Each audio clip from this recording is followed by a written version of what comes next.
जी दोस्तों, आइए sir start करते हैं लेक्चर नंबर 50। सर अब तक आपने इससे पहले वाले लेक्चर में लेक्चर नंबर 49 का पार्ट 5 तक में आपने देखा था कि डिफरेंट डिफरेंट स्टेप्स जो कि हमने आपको बताया था सर कि फॉर्मेट जो कि डिबेंचर सिस्टम मेथड को करने के लिए रिक्वायर्ड है। ठीक है, तो देखिए यहाँ पर सर एक फाइनली एक फॉर्मेट जो कि सर बनाए थे वो सर हम आपके सामने एक बार डिस्कस कर लेते हैं थोड़ा। फॉर्मेट ऑफ ब्रांच अकाउंट, ठीक है, जो कि डेटा सिस्टम से क्या होना चाहिए इसमें फॉर्मेट सर। एक्यूरेट फॉर्मेट देखिए ये है। ऐसे अगर ब्रांच का कुछ नाम है तो यहाँ आप सर नाम ऐड कर सकते हो, जैसे लखनऊ ब्रांच, ठीक है,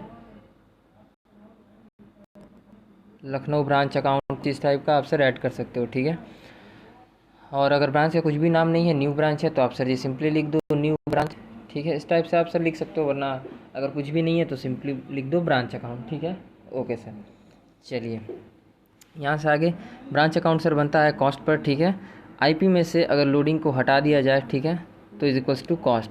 यही इसका सर इसमें भी नियम होता है जो कि हमने आपको बताया था। अगर कोई भी वैल्यू आईपी पर हो तो जैसा आप करते हो सिंपली वही चीज़ है और कुछ नहीं है सर। ठीक है, सिंपली कंसेप्ट पीछे वाला ही है, बट फॉर्मेट थोड़ा सा सर अंतर है। ठीक है, तो देखिए पिछले लेक्चर में सर ने आपके साथ ये फॉर्मेट डिस्कस किया था, बट एक बार सर जो कि एक सीक्वेंस से लिखे हैं तो वो भी सर हम देख लेते हैं, आपके लिए अच्छा रहेगा। तो देखिए टू बैलेंस बी डी, ये था सर ये हमारा स्टेप नंबर 1। ठीक है, एक यहाँ एक यहाँ एक इधर एक इधर, ठीक है, बाई बैलेंस सी डी इधर और टू बैलेंस सी डी इधर। ठीक है सर, और ये जो बीच में स्टेप्स आपको दिख रहा है ये तो सर आपको अच्छे से पता है कि स्टेप नंबर 2 है हमारा। और यहाँ जो बैलेंसिंग फिगर आ रहा है, ठीक है, ये पिंडल ने प्रॉफिट, ये तो सर स्टेप नंबर 3 है।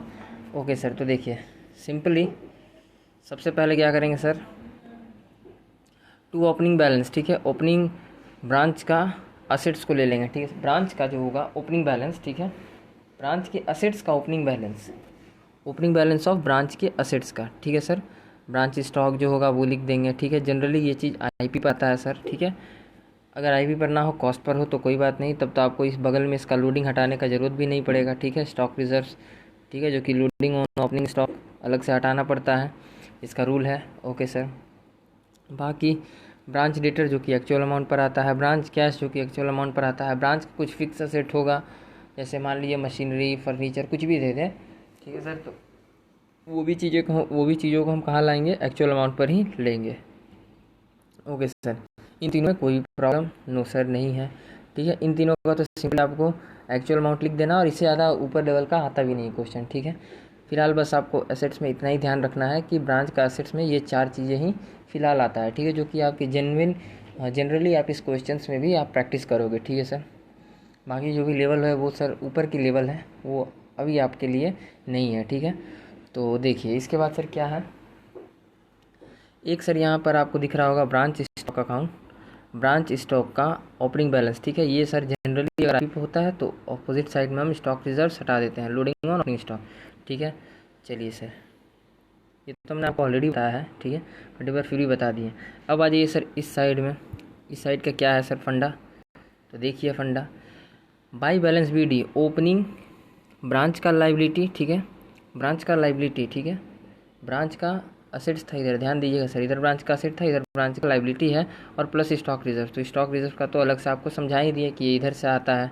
ठीक है, okay sir, but sir branch liability का ज़रा बता दीजिए। ओके, तो सुन लीजिए, देखिए ब्रांच का कोई भी ऐसा जो आउटस्टैंडिंग एक्सपेंसेस वगैरह हो, ठीक है, और वो भी ध्यान रखिएगा एक्चुअल अमाउंट पर ही आएगा। कोई भी आउटस्टैंडिंग एक्सपेंसेस जो कि जनरली होता नहीं है क्वेश्चन में। ठीक है, आप एक क्वेश्चन में, ठीक है, आउटस्टैंडिंग एक्सपेंसेस यहाँ पर जनरली नहीं आता है, मतलब आपको प्रैक्टिस करने का मौका नहीं मिलेगा। बात यह है आता क्यों नहीं है। ठीक है सर, तो देखिए इसका मतलब क्या है, पहले मतलब बता देते हैं, वो तो यार प्रैक्टिकल लाइफ में कभी ना कभी तो ज़रूरत पड़ेगा ही सर। ठीक है, तो देखिए यहाँ पर क्या होगा, बाई बैलेंस ब्रॉट डाउन, ठीक है, opening branch liability plus stock reserve का केसेस आपने हमारे साथ देखा। ब्रांच लाइबिलिटी में क्या क्या आता है सर, ब्रांच का आउटस्टैंडिंग एक्सपेंसेस और ब्रांच का क्रेडिटर्स। अगर ब्रांच का कोई क्रेडिटर्स है, ठीक है, ध्यान रखिएगा ओपनिंग बैलेंस, ठीक है, तो उसका एक्चुअल अमाउंट यहाँ पर आता है। ठीक है, अब इसी का सर ये चीज़ें जो आपने यहाँ पर लिखा है, इसको यहाँ से इसका क्लोजिंग बैलेंस इस साइड आता है और इस साइड जो आपने लिखा है सर, ठीक है, इसका क्लोजिंग बैलेंस इधर आता है सर। स्टॉक रिजर्व्स नहीं आता है, नहीं भाई साहब, ये बस यहीं तक के लिए है, ठीक है। ओके सर, तो चलिए देखते हैं कैसे आया इस चीज़ को। पहले वो देखते हैं एसेट साइड को। तो बाई बैलेंस CD, ब्रांच का क्लोजिंग स्टॉक, ब्रांच का क्लोजिंग असेट्स है जो कि सर आपने पूरा लेके आए। क्लोजिंग स्टॉक तो लाए ही हैं, ठीक है। तो देखिए ब्रांच का ये सारा जो है ओपनिंग स्टॉक आपने जिसका ओपनिंग ब्रांच के एसेट्स का ओपनिंग बैलेंस यहाँ पर आपने डाला था, तो सर यहाँ पर आप डालोगे ब्रांच के एसेट्स का क्लोजिंग बैलेंस, ठीक है। ओके सर, इस साइड में देखेंगे तो सेम यहाँ ब्रांच स्टॉक, ब्रांच डेटा और ब्रांच कैश, ये फॉर्मेट है एक तरह से इसका, ठीक है। ध्यान रखिएगा फॉर्मेट खाली नहीं होना चाहिए, ठीक है, फॉर्मेट खाली नहीं होना चाहिए सर। ओके, ब्रांच का स्टॉक, ब्रांच का डेटर, ब्रांच का कैश, ब्रांच का फिक्स्ड एसेट वगैरह कुछ हो तो ध्यान रखिएगा ये भी नीचे तीनों है, ये भी सर जी एक्चुअल अमाउंट जो भी होगा आ जाता है सिंपली। बट ये जो ऊपर में ब्रांच स्टॉक है, ठीक है, तो ये सर आईपी पर अगर होगा, ठीक है, जो कि आप देख सकते हैं, अगर ये आईपी पर होगा तो इसको क्या करते हैं, इसका भी सर जी आपको लोडिंग ऑन क्लोजिंग स्टॉक नाम से, देखिए साइड में आपको दिख रहा होगा, यहाँ पर सर जी हटाया गया है, ठीक है। ओके सर, चलिए बाकी क्या है सर, बाकी देखिए सिंपली है to balance CD, closing balance plus stock reserve. तो क्या ये तो आपने काम यहाँ पर देखा। आउटस्टैंडिंग ब्रांच एक्सपेंसेस, ठीक है, और ब्रांच क्रेडिटर्स का, ठीक है, इन दोनों भी, ये दोनों भी एक्चुअल अमाउंट ही आएगा। बट ध्यान रखिएगा यहाँ पर आता है सर क्लोजिंग बैलेंस, ठीक है।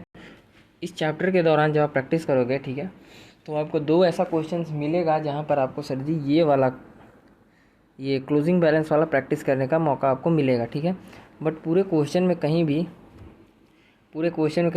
ये पार्ट आपको सर जी फ़िलहाल तो प्रैक्टिस करने नहीं मिलेगा, क्योंकि ये सर बहुत कम ही ये रेयर होता है, ठीक है, ये रेयर होता है। ओके सर, तो चलिए इस तरह आपने सर जी समझा फर्स्ट पार्ट में। तो एक चीज़ आप ध्यान देने वाली चीज़ें हैं कि आप देख रहे हैं कि सर ये जो फर्स्ट पार्ट है इसमें बस 2 ही जगह आईपी है। एक तो ब्रांच स्टॉक आईपी पर हो सकता है, तो इसका लोडिंग आपको अपोजिट साइड में हटाना पड़ेगा, ठीक है। और एक सेकंड जो यहाँ पे ब्रांच स्टॉक का क्लोजिंग है वही आईपी पर हो सकता है, ठीक है। बाकी किसी में चांसेस नहीं है, बाकी सारी चीज़ें सर एक्चुअल अमाउंट पर ही होता है ऑलरेडी, ठीक है। देखिए ये सब कुछ एक्चुअल अमाउंट पर ही आएगा, ठीक है। सिर्फ स्टॉक जो है दोनों, ठीक है सर, हो सकता है क्वेश्चन में कि ब्रांच का स्टॉक ओपनिंग भी आईपी पर हो, ठीक है, और क्लोजिंग भी सर जी आईपी पर आ सकता है, ठीक है। तो अगर गलती से आईपी पर आ गया आपके सामने तो सर आप ऐसे ट्रीटमेंट कर देना, अपोजिट साइड में लोडिंग हटा देना। ये था आपका स्टेप 1, ठीक है। स्टेप 2 में देखिए, स्टेप 2 तो सर जी आपको अच्छे से याद ही होगा, हमारा 5 transaction to goods send to branch, head office to goods send to branch, head office to branch. जब हेड ऑफिस ने ब्रांच को गुड्स भेजा आईपी पर, ठीक है, आईपी पर, ठीक है, तो 1 का A by good send to branch same नाम से अपोजिट साइड में लिख दिए और लोडिंग ऑन सेंट यहाँ पर सर जी हटा दिए। और लोडिंग जैसे ही हटाएं ये ऑटोमेटिकली क्या हो गया, कॉस्ट पर आ गया, ठीक है सर। ओके, फिर आ जाइए हमारा transaction number 2, by goods send to branch. जब ब्रांच ने हेड ऑफिस को गुड्स रिटर्न किया, ठीक है, कुछ गुड्स रिटर्न कर दिया, तो रिटर्न टू हेड ऑफिस, ठीक है सर। अगर ये अमाउंट भी आईपी पर रहा, ठीक है, ध्यान दीजिएगा सर, अगर ये अमाउंट भी आईपी पर रहा तो इसके ऊपर से भी आपको लोडिंग ऑन रिटर्न ऐसे हटाना पड़ेगा, ठीक है sir. To goods send to branch simply opposite side में लिख के यहाँ पर सर जी आपको लोडिंग ऑन रिटर्न हटाना पड़ेगा। तो यहाँ पर भी थोड़ा सा यहाँ पर लिखना पड़ेगा एक चीज़ें हमारे साथ, आईपी ओ इधर नहीं रखना,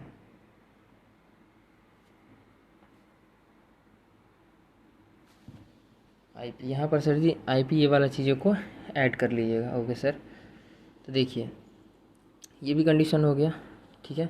और इसका लोडिंग आपने देखा सर जी, ये भी अगर अमाउंट ये आईपी पर आएगा, क्योंकि जाहिर सा बात है अगर सेंट आईपी पर होगा तो ये भी अमाउंट आईपी पर ही आएगा, ठीक है, रिटर्न भी आईपी पर होगा। ओके सर, या फिर देखिएगा एक क्वेश्चन अभी आपके सामने आएगा जिसमें स्पेसिफिकली कहा गया है कि रिटर्न होगा कॉस्ट में। तो इस टाइप की लाइनों को सर जी याद रखना। आई थिंक वो क्वेश्चन नंबर शायद सर 18 है, अब याद आया तो एक बार बोल ही देते हैं, शायद वो क्वेश्चन नंबर है क्वेश्चन नंबर 18। देखिए वहाँ पर हम सर आपको डिस्कशन भी करेंगे, बताएंगे, ठीक है, टेंशन नहीं। फिलहाल ये देखिए तो इस पे से सर जी हमने क्या किया था, लोडिंग हटा दिया, रिटर्न पर से भी। ओके सर, अब आ जाइए हमारा तीसरा, टू कैश। जब हेड ऑफिस ने ब्रांच को कैश दिया, ठीक है, head office send to branch, head office send to branch for expenses, कुछ एक्सपेंसेस वगैरह का पेमेंट के रूप में कैश वगैरह का पे किया, कैश भेजा होगा हेड ऑफिस ने ब्रांच को, तो सर जी इधर लिखते हैं, ठीक है। और हमारा point transaction number 4, by cash. जब ब्रांच हेड ऑफिस को कैश देगा, ठीक है, तब जब ब्रांच कैश रेमिटेंस वगैरह याद है सर, कैश रेमिटेंस वही चीज़ लिखा भी हुआ है कि remittance to head office, branch के द्वारा हेड ऑफिस को पैसा जा रहा है। देखिए इस साइड में सर पैसा आ रहा है, भेज को रहा है HO, ठीक है सर, और यहाँ पैसा जा रहा है, ठीक है सर, भेज कौन रहा है, ब्रांच भेज रहा है HO को। ओके सर, अब आ जाइए 5th number, transaction to cash, ठीक है। ब्रांच बिहाफ में हेड ऑफिस कोई एक्सपेंसेस को पे करे तब, ठीक है, ऐसे कंडीशंस में branch expenses made by head office, ठीक है, ऐसा कोई एक्सपेंसेस जो कि ब्रांच के बिहाफ में हेड ऑफिस ने किया, ठीक है, जैसे ब्रांच का, जैसे मान लीजिए सर ब्रांच का जो एम्प्लॉय है कुछ, ठीक है, उसका सैलरी पे करना था, हेड ऑफिस पे किया ब्रांच की जगह, तो सर इस कंडीशन में क्या करते हैं हम, टू कैश इस साइड लिखते हैं, ठीक है सर, और वो ट्रांजेक्शन भी यहाँ पर आता है, ठीक है। ओके सर, ये था आपका स्टेप नंबर 2। और स्टेप नंबर 3 तो आपको पता ही है sir, balancing figure to P&L, net profit इधर और लॉस होता तो बाई P&L नेट लॉस इधर आता। अगर बैलेंसिंग फिगर इधर आ जाए तो, इधर आएगा तो उसको कहते हैं सर जी प्रॉफिट, और इधर आया तो इसको कहेंगे लॉस, ठीक है। तो ये था सर जी फुल फ्लेज फॉर्मेट। ध्यान रखिएगा इस फॉर्मेट में सर जी कुछ भी चीज़ मिसिंग नहीं होना चाहिए, ठीक है। देखिए जनरली क्वेश्चन में अगर आपको ये 5 ट्रांजेक्शन्स में से, ठीक है, 1 मिनट, ये डिफरेंट आपको 5 ट्रांजेक्शन्स देखने को मिला, ठीक है। ये तो 2 सर खैर लोडिंग का है सिंपली, तो इसका तो बात नहीं, वो तो आपको करना ही पड़ेगा कंपलसरी। अगर ये उस टाइप का आ गया तो अगर 1 आया तो 2 का, तो 1 आया तो 1 का ये तो होगा ही, और 2 हुआ तो सर जी 2 का ये तो होगा ही, ठीक है। तो ध्यान रहे जब भी अगर ये गलती से भी 5 एंट्री आपके बुक्स में ना दिया हो, सिर्फ 3 दिया है, ठीक है, तो सर जी आप 3 एंट्री करिए, ठीक है, बट इससे ज़्यादा ट्रांजेक्शन्स एंटर ना करें, ठीक है। ऐसा भी एक एक्सेप्शनल केस है जो इंस्टीट्यूट से शायद मिस्टेक हो गया है क्वेश्चन नंबर 10 में, ठीक है, वो भी हम आपको सर जी बताएंगे, ठीक है, जो मिस प्रिंट था। तो एक बार आप अपने एग्ज़ाम से पहले उस मिस प्रिंट को ज़रूर दोबारा चेक करिएगा, ठीक है सर। ओके, कि अगर ICAI सुधार दिया तो फिर आप भी सुधार दीजिएगा, वरना भाई सब रूल तो एक ही है। ICAI अगर लिख दे चिड़िया तो आप भी लिखिए चिड़िया, ठीक है सर। तो देख लीजिएगा, तो इस तरह से ये सारी बातें हो गई। और इसमें क्या बताना है, और सर एक चीज़ ध्यान रखिएगा कि ये जो इसका ओपनिंग बैलेंस है चाहे क्लोजिंग बैलेंस है, ठीक है, ओपनिंग बैलेंस से रिगार्डिंग भी क्वेश्चंस में, हर क्वेश्चंस में हिंट होगा, ठीक है, कि आपको ये चीज़ें निकालना है, और इससे रिगार्डिंग भी हर क्वेश्चंस में हिंट होगा, ठीक है। जनरली ये चीज़ आपको क्वेश्चन प्रैक्टिस करते हुए नहीं मिलेगा, बट ये तीनों आपको सर जी जरूर मिलेगा, 1 2 3 जिसमें हमने क्रॉस टिक लगाया है, ये तीनों सर जी आपको ज़रूर मिलेगा, ये वाला नहीं मिलता है, ठीक है, ये वाला नहीं मिलता है जनरली प्रैक्टिस के लिए। तो ध्यान रखिएगा सर, इसका बैलेंस और इसका बैलेंस निकालने के लिए आपको, जैसे आपको याद होगा मेमोरेंडम बैलेंस बनाते थे, और सॉरी जैसे हम बनाते थे स्टॉक रिजर्व्स में, वैसे ही आपको भी यहाँ पर कुछ काम करना होगा। ध्यान रहे ये फॉर्मेट खाली नहीं होना चाहिए, गैप नहीं आना चाहिए। अगर वो चीज़ अमाउंट अवेलेबल है तो वो चीज़ छूटना नहीं चाहिए, वरना सर जी सब हो जाएगा क्या धरा पानी, ठीक है। तो ध्यान रखिएगा इस चीज़ों को अगर निकालने के लिए कुछ हिंट हो हम आपको बताएंगे, उन चीज़ों को भी, हिंट को भी नज़र में रखना है, ठीक है सर, कि यार ये कैसे हम इस चीज़ के लिए हिंट पकड़ें। तो देखिए आइए पॉइंट नंबर 1 पर, इफ़ स्टॉक का ओपनिंग बैलेंस या क्लोजिंग बैलेंस गिवन ना हो, स्टॉक का ओपनिंग बैलेंस या क्लोजिंग बैलेंस ही गिवन ना हो, ठीक है सर, ना हो, दैट इज़ मिसिंग हो अमाउंट, तो उसको निकालने के लिए रफ बेसिस पर बनाएंगे memorandum branch stock account. Memorandum branch stock account क्या होता है सर? अरे यार कुछ नहीं, मेमोरेंडम को थोड़ा देर के लिए भूल जाओ, अभी तुम बना के आए ना यार ये स्टॉक एंड डेटर मेथड में ब्रांच स्टॉक अकाउंट, बस वही चीज़ है। आगे क्या लग जा रहा है सर, मेमोरेंडम, क्योंकि यहाँ पर बेसिस पर बनता है, ठीक है। स्टॉक एंड रिटर्न मेथड को यहाँ पर सिंपली थोड़ा सा यूज़ किया जाता है इस चीज़ के लिए, ठीक है, ओपनिंग और क्लोजिंग बैलेंस को जानने के लिए, ठीक है। तो देखिए नोट, ध्यान रहे, सिर्फ स्टॉक का ओपनिंग या क्लोजिंग अमाउंट फाइंड आउट करने के लिए बनाएंगे। ध्यान रखिएगा sir, branch stock account stock का ही ओपनिंग बैलेंस जो कि मिसिंग होगा वो, या फिर क्लोजिंग बैलेंस जो कि मिसिंग होगा वो, उसी को निकालने के लिए बनाया जाएगा। ओके सर, अब आ जाइए थोड़ा सा और आगे। हैशटैग नंबर 2, इफ़ डेटर का ओपनिंग अमाउंट या क्लोजिंग अमाउंट मिसिंग हो तो मिसिंग वैल्यू को फाइंड आउट करने के लिए बनाएंगे memorandum branch debtors account. Note, जब मिसिंग हो तभी बनाना है ओनली, ठीक है सर। ध्यान रहे, ऐसा नहीं कि आपको क्वेश्चन में ओपनिंग बैलेंस या क्लोजिंग बैलेंस गिवन है और आप सर चल दिए फिर भी बनाने के लिए, ऐसा मत करिएगा, ठीक है। जब क्वेश्चन में वो अमाउंट दिया ना हो, मिसिंग हो, ठीक है, उस कंडीशन में क्या करना है, सेम है, कुछ नहीं है सर, ये मेमोरेंडम को आगे से हटा दिए, जैसे आप ब्रांच डेटर्स अकाउंट अब तक आप बनाते आए थे, ठीक वैसे ही सर आपको मेमोरेंडम, बस अब इसमें क्या करते हैं, क्योंकि आप ब्रांच डेटर्स अकाउंट कहाँ बनाते थे, स्टॉक एंड डेटर मेथड में, बट क्योंकि अभी आप मुस्कुराते हुए आ गए हो हमारे साथ डेटर्स मेथड में, तो आगे क्या जुड़ जाएगा, मेमोरेंडम ब्रांच डेटर्स अकाउंट, बस इतना ही सब फर्क है सर, और कुछ नहीं। ये हम आपको दिखाएंगे प्रैक्टिकल करते टाइम, आप इस चीज़ का टेंशन सर जी ना लें, ठीक है। तो देखिए आगे, इफ़ कैश का ओपनिंग अमाउंट या क्लोजिंग अमाउंट मिसिंग हो तो मिसिंग वैल्यू जानने के लिए बनाएंगे note, third priority if closing if open, तो बनाएंगे क्या sir, memorandum branch cash account, ठीक है। आगे कुछ नोट से वो भी पढ़ते हैं। Note, third priority if opening closing दोनों गिवन हो तो कैश रेमिटेंस निकालेंगे। यस, ये बात का ध्यान रखिएगा सर। आप बोलेंगे सर, ध्यान रहे, ये चीज़ भी सर जी बहुत ज़्यादा यूज़ होता है, ठीक है। अगर आपको सर जी क्या दिया, ओपनिंग बैलेंस गिवन है, ठीक है, ओपनिंग बैलेंस गिवन है, क्लोजिंग बैलेंस भी आपको पता है, ठीक है, तो आप कहेंगे सर हम ब्रांच का सर नहीं बनाते हैं मेमोरेंडम, ठीक है, नहीं, ये गलती मत कीजिएगा, ध्यान रखिएगा, यहाँ जो ये कैश रेमिटेंस है ना, ये बैलेंसिंग फिगर आपको जानना बहुत ज़रूरी है, ठीक है। अब आप कहेंगे क्यों सर, तो आइए हमारे साथ देखिए फॉर्मेट में, कैश रेमिटेंस, ये चीज़ कहाँ से आता है, ये चीज़ कैश अकाउंट को बनाने पर ही आपको पता चलेगा, ठीक है सर। इसलिए ध्यान रखिएगा कि भाई साहब कोई भी अकाउंट बने या ना बने, ठीक है, ये कैश का अकाउंट ज़रूर बनेगा। और अगर किसी क्वेश्चन में डायरेक्टली बोल दिया कि कैश का अमाउंट नील है और इधर भी नील है, ठीक है, और डायरेक्टली आपको कैश रेमिटेंस का अमाउंट गिवन है, ठीक है, तो मत बनाइएगा ऐसे कंडीशन में, क्योंकि मान लीजिए कैश रेमिटेंस 5 लाख है, तो ये उस क्वेश्चन में गिवन है कि कैश रेमिटेंस इतना है और ओपनिंग बैलेंस भी नील है और क्लोजिंग बैलेंस भी नील है, ठीक है। तो ऐसे कंडीशन में सर आपको सिर्फ वही एक ऐसा कंडीशन है जब आपको कैश अकाउंट बनाने का ज़रूरत नहीं है, बट ध्यान रखिएगा कि आपको कैश अमाउंट, कैश रेमिटेंस जानने के लिए, जो रेमिटेंस आपको दिख रहा है, रेमिटेंस, कैश रेमिटेंस, ये आपको वैल्यू जानने के लिए सर आपको कैश अकाउंट बनाना पड़ेगा ही पड़ेगा, ठीक है। तो इस चीज़ का भी सर जी ध्यान रखिएगा, ठीक है। तो देखिए क्या है, ओपनिंग बैलेंस, कैश सेल्स, कितना पैसा का सेल किया, ठीक है, कितना सेल पैसा के थ्रू किया, मतलब डायरेक्टली कैश में सेल किया। यहाँ पर क्या आता है सर, जनरली कैश सेल्स, कितना सेल्स पैसा से किया, उधार में नहीं, डायरेक्ट पैसा से लेन देन करके किया, ठीक है। ओके, डेटर्स से कितना पैसा मिला, ठीक है, डेटर्स का कलेक्शन यहाँ सर, ठीक है, आपको याद ही होगा, आपने स्टॉक एंड डेटर में ऑलरेडी बनाया है, बस वही सेम वो फंडा है यहाँ पर सर जी, सिर्फ मेमोरेंडम को थोड़ी देर के लिए भूल जाओ, ठीक है।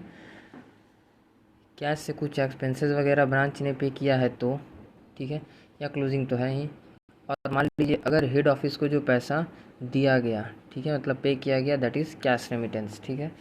जनरली आपको ध्यान रखिएगा, इस चैप्टर में 3 चीज़ें कैश अकाउंट से जानना बहुत ही ज़रूरी है, इसलिए आपको डेटर्स मेथड है मेरे भाई, बस इसीलिए ये सर मेमोरेंडम आगे ऐड हो जा रहा है, ठीक है, आप समझ ही गए होंगे। आप उल्टा बोल रहे हो क्या सर, एक ही बात सर।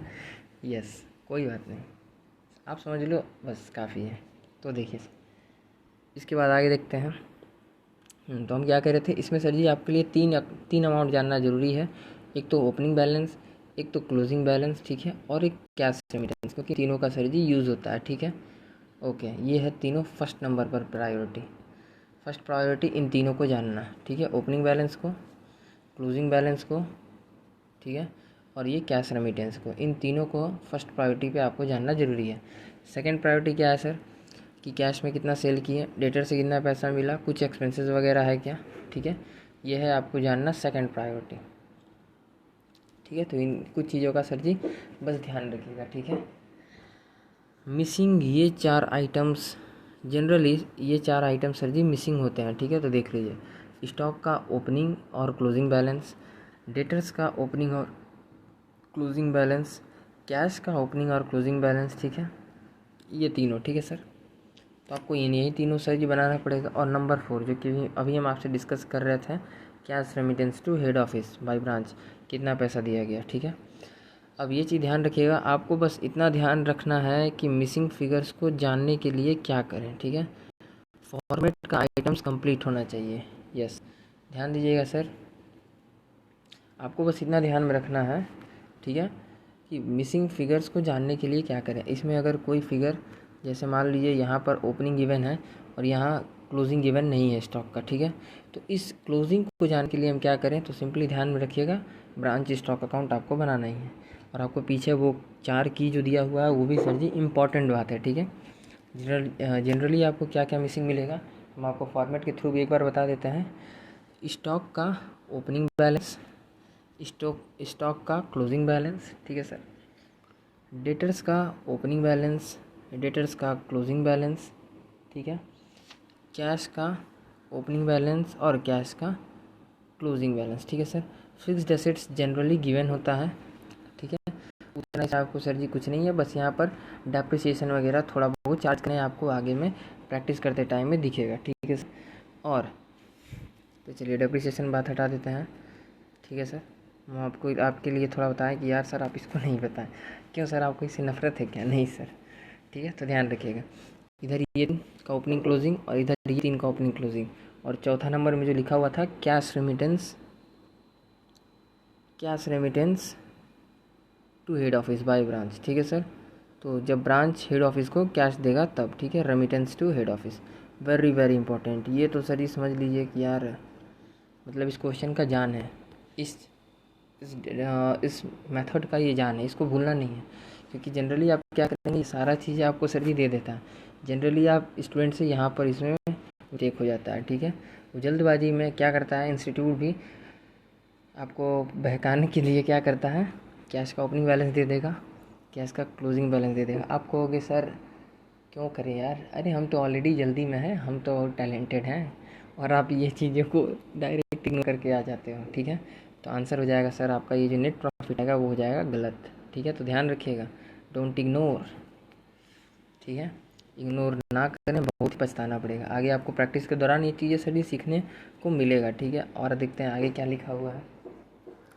ICI फेयर सॉल्यूशन पहले दिखाता है, हाँ आप कहेंगे सर कि सर ICI का जो मॉड्यूल्स वगैरह उसमें सर पहले सर जी फेयर सॉल्यूशन है, ठीक है, और सर वर्किंग बाद में दिखाता है, ठीक है।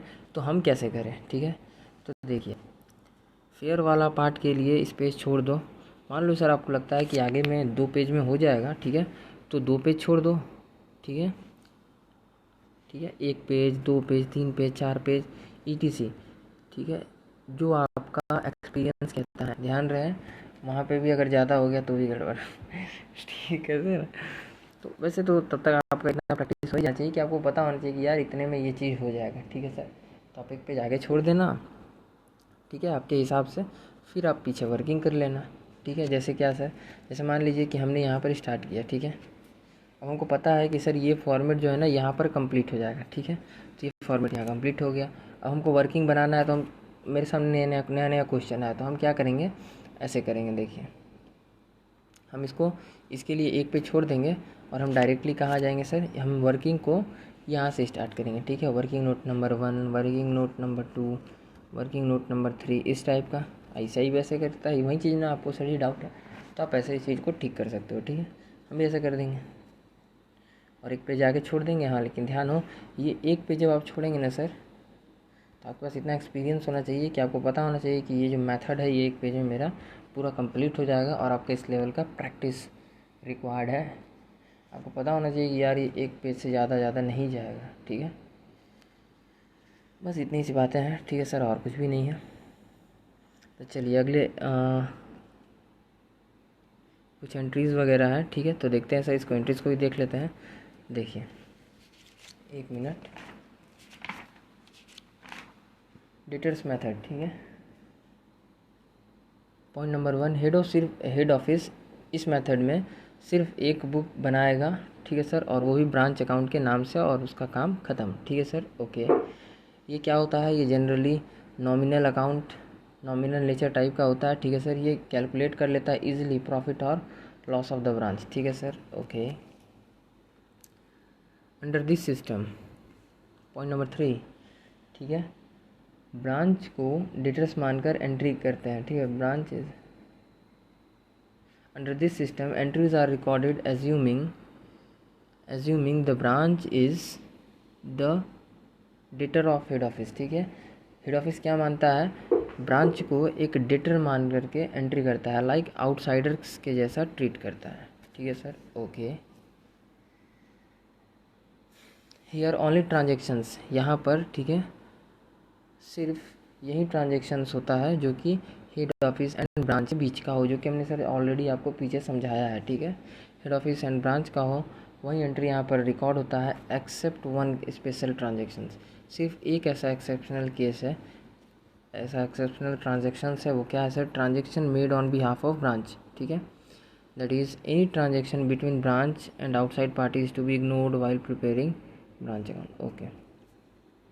तो देखिए क्या है सर, यहाँ पर सिर्फ वो ट्रांजेक्शन्स होता है जो कि हेड ऑफिस एंड ब्रांच के बीच में होता है, पॉइंट नंबर 1, ठीक है। Point number 2, are to be recorded except one special transactions, ठीक है। सिर्फ एक ऐसा स्पेशल ट्रांजेक्शन्स है जो कि यहाँ पर रिकॉर्ड होता है, ठीक है।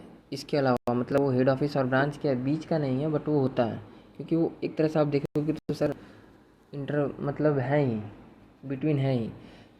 एक्सपेंसेस किसका है, मान लीजिए सर हेड ब्रांच को पे करना था और वो पैसा हेड ऑफिस ने पे किया, ठीक है, तो वो वैसा केसेस में, ठीक है सर, तो वो भी ट्रांजेक्शन्स यहाँ पर रिकॉर्ड होगा, ठीक है। इसके बाद देखिए और क्या है, any transactions between branch and outside party, branch अगर किसी थर्ड पार्टी के साथ, जैसे आपने सर एग्जांपल में देखा था, रमेश ने सुरेश को सेल किया, ठीक है, फिर ब्रांच ने क्रेडिट पे सेल किया, डेटर, वो आपको याद है पॉइंट नंबर 3 जो कि हमने डिस्कस किया था, बोला था सर कि ब्रांच क्रेडिट सेल करे, ब्रांच का डेटर उसको पैसा दे, उस चीज़ से यहाँ पर हेड ऑफिस को कोई मतलब नहीं है, वो ट्रांजेक्शन्स भी यहाँ पर सर जी नहीं होगा, ठीक है। तो वही चीज़ लिखा हुआ है कि वो ट्रांजेक्शन्स जो किसी ब्रांच और आउटसाइड पार्टी के बीच में हो, उसको यहाँ पर इग्नोर करना है इस मेथड में, अंडर डेटर सिस्टम मेथड, ठीक है। वो रिकॉर्ड नहीं होता है इस मेथड में, ओके सर। चलिए इसके बाद देखते हैं आगे।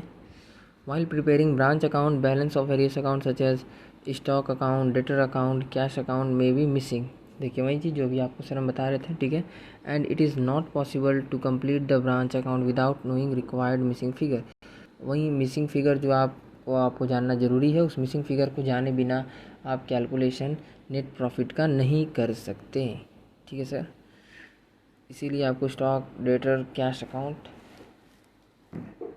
ये सब बनाना पड़ जाएगा। रीज़न क्या है, क्योंकि कुछ वैल्यूज़ वगैरह मिसिंग होता है, ठीक है। और इस मिसिंग वैल्यू को जाने बिना ये पॉसिबल ही नहीं है कि आप ब्रांच का प्रॉफिट वगैरह कैलकुलेट कर सको, ठीक है sir, okay. Such missing figures balances can be found out with the help of stock and debtors method. देखिए वही चीज़ें सर जो भी हमने आपके साथ डिस्कस किया, ऑलरेडी हमने बुक से सीखा है मेरी जान। तो देखिए तो वही चीज़ें हैं, ठीक है। कुछ टीचर का आशीर्वाद रहा, कुछ बुक का आशीर्वाद रहा, ठीक है, और यार कुछ फैमिली का यार आशीर्वाद रहा, बस ज़िंदगी आगे चलता रहा सर। तो देखिए छोड़िए, आगे चलते हैं।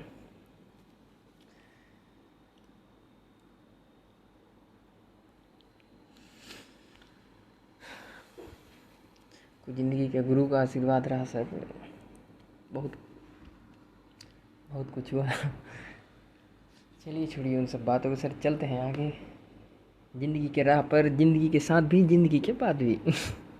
तो देखिए सच मिसिंग फिगर, वो जो मिसिंग फिगर्स है, ठीक ठीक है, स्टॉक का, ब्रांच अकाउंट का, कैश अकाउंट का, उस मिसिंग फिगर को फाइंड आउट करने के लिए आपको मेमोरेंडम बेसिस पर स्टॉक एंड डेटर मेथड, ठीक है, बनाना पड़ता है। ठीक है, hence stock and debtor method is prepare to complete branch account under memorandum basis. वही चीज़ है सर। ठीक है, जैसे आप वहाँ पर बनाते थे स्टॉक एंड डेटर मेथड में सिर्फ कुछ कुछ अकाउंट बनाना है, ज़्यादा नहीं। ध्यान दीजिएगा sir ji, stock and debtor method में आपको 6 अकाउंट बनाना पड़ता था, आपको याद ही होगा। ठीक है, क्या क्या बनाते थे सर?